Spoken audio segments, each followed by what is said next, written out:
Just sitting here at deer camp looking at a shed.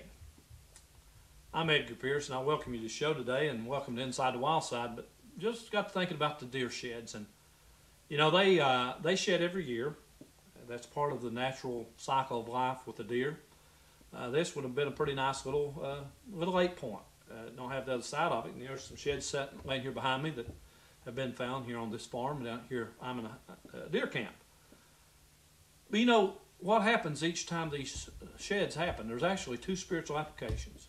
One of those is we should take off the old and put on the new. The scripture talks about that. The second thing that I see with a deer shed that reminds me of is this: that we should be engaged spiritually in new growth. Growth of a Christian is critically important. And sometimes you'll find a deer horn, or see someone that's killed a deer that had a deformed antler. And the reason why it was deformed is it stopped growing, it got injured, or whatever.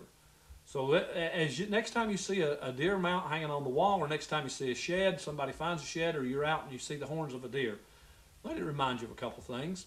One of those is that we should take the old off and replace it with the new in our spiritual life, the new being Christ.